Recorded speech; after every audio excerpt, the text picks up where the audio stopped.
Students, let's discuss law of constant proportion.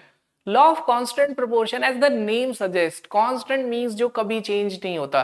तो law of constant proportion states that in a compound, for example water, in a compound two atoms always combine in a fixed ratio. Yes, एक कोई भी compound उठा लेते हैं, let's say water, उसमें hydrogen और oxygen atom हमेशा एक फिक्स रेशियो में कंबाइन होंगे by mass. The most important thing here is mass. तो mass of hydrogen is 2 gram in water and mass of oxygen is 16 gram. तो what is the ratio? This ratio comes out to be 1:8. तो water का ratio हमेशा 1:8 रहेगा. Let's take one more example. Let's say we are taking CO2. In CO2, weight of carbon is 12 gram and weight of oxygen is 32 gram. 12:32 मतलब ratio क्या हुआ? 3:8. ये ratio कैसे है? बाय मास या बाय मोल? तो this ratio is by mass. अगर किसी ऑप्शन में ये रेशियो बाय मोल मेंशन होगा तो is that correct? No, that's completely incorrect. This ratio is always by mass. When two atoms combine, then they combine in a fixed ratio by mass. But अभी भी मुझे clear नहीं हो रहा ये fix ratio कहने की जरूरत क्या है? CO2 में हमेशा यही होगा. तो let's understand it more deeper way. Water किसी भी सोर्स से मिले, चाहे टैप वाटर हो, मिनरल वाटर हो, ओशियन वाटर हो या हाइड्रोकार्बन के कंबशन भी हो, कहीं से भी वाटर मिलेगा, उसमें हमेशा हाइड्रोजन और ऑक्सीजन का वेट क्या होगा? 1:8. Yes, this is the reason we are saying कि hydrogen and oxygen always combine in a fixed ratio 1:8 by mass, irrespective of the source, irrespective of the method of formation. Right? Now let's CO2 देखो, CO2 किसी भी तरीके से मिले, same reason कि चाहे carbon के कंबशन या कोल के कंबशन से CO2 मिल रहा है, या कैल्शियम कार्बोनेट के डीकंपोजिशन से CO2 मिल रहा है, या हाइड्रोकार्बन के कंबशन से मिल रहा है, CO2 कहीं से भी मिले, कार्बन इज टू ऑक्सीजन का रेशियो ऑलवेज 3:8 बाय मास होगा and that will be always constant. ये क्या होगा? हमेशा कांस्टेंट होगा. बट ध्यान रखना, this is always by mass. Now let's move on to the next part. Law of multiple proportion given by John Dalton. John Dalton ने law of multiple proportion दिया, इसीलिए डाल्टन एटॉमिक थ्योरी भी आप summarise करेंगे ना कहीं इसी law से मैच करेगी. What does law of multiple proportion states that? Law of multiple proportion का कहना है अगर दो एटम कंबाइन होते हैं और दो डिफरेंट कंपाउंड बनाते हैं, ध्यान से सुनना, when two atoms combine, when two atoms combine and they combine to form two different compounds, like hydrogen और ऑक्सीजन कंबाइन होके क्या बनाएंगे? वाटर और H2O2. Now what is here Dalton? अभी हम मुझे क्या समझना है? तो Dalton says let's calculate weight of hydrogen in water and weight of hydrogen in H2O2. तो its comes out to be 2 gram and 2 gram. Then what is the weight of oxygen here? In case of water, oxygen weighs 16 gram and in H2O2 it weighs 32 gram, right? Now here is the law. What law says? When, ध्यान से सुनना, when two atoms combines, again Dalton says, प्रशांत ध्यान से सुनना, आप exam में फिर गलती करोगे. मैं कहता ठीक है, I am focusing completely here.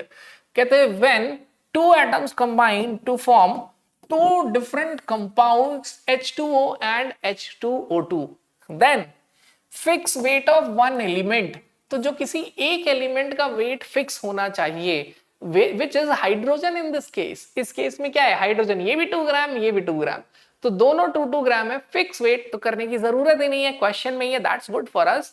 तो 2 gram hydrogen combine with 16 gram of oxygen and 32 gram of oxygen.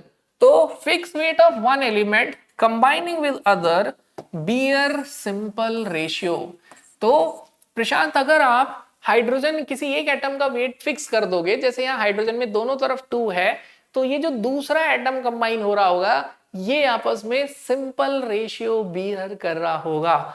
और सिंपल रेशियो का मतलब है 1:2, 2:3, 3:4, मींस जनरली होल नंबर. मतलब उसका कहना था डेसिमल में नहीं आना चाहिए, मतलब FE.93 O 1.0 नहीं आएगा, राइट? ओके, नाउ अब let's discuss it with another example. Let's say carbon and oxygen. Carbon and oxygen combine to form two different compounds, CO and CO2. Now, what is the weight of carbon here? 12 gram. What is the weight of oxygen here? 16 gram. In CO2, what is the weight of carbon? 12 gram. What is the weight of oxygen? 32. Now, let's apply definition. What definition is saying? When two elements combine to form two or more compounds, then different masses of one element which combine with, this is very important line, which combine with fixed mass of one element. किसी एक element का mass fix है, जैसे carbon is 12, तो 16 gram of oxygen is combining with 12 gram of carbon, 32 gram of oxygen is combining with 12 gram of carbon. In that case, ratio between this is very simple. ठीक है, तो जो दूसरा element combine हो रहा है उसका रेशियो सिंपल है, which is 1:2 in this case, right? तो डाल्टन्स थ्योरी में जब ये पढ़ेंगे तो डाल्टन्स ने यही बताया है कि two different atoms can combine in two different ways, या can form more than two compounds, but they always do so in a fixed ratio which is here, right? Now, तो टिल हेयर हम यहाँ पे दो laws पढ़ चुके हैं, law of constant proportion and law of multiple proportion. Now one more thing that I want to tell you, limitation of law of constant proportion. Law of constant proportion का limitation क्या था? Its limitation is that it can not be applied for isotopes. Means you can not say कि CO2 का ratio and carbon के दूसरे isotope में ये ratio same होगा, बिकॉज कार्बन 12 होगा तो रेशियो इज 12:32, बट अगर कार्बन 14 होगा तो ratio is 14:32. So this is the limitation और isotopes, its limitation. For isotopes, law of constant proportion do not hold true. Law of constant proportion do not hold true, right? So अब यहां पे हमने दो loss discuss कर लिए. If you want to discuss law of reciprocal proportion, then watch my next lecture.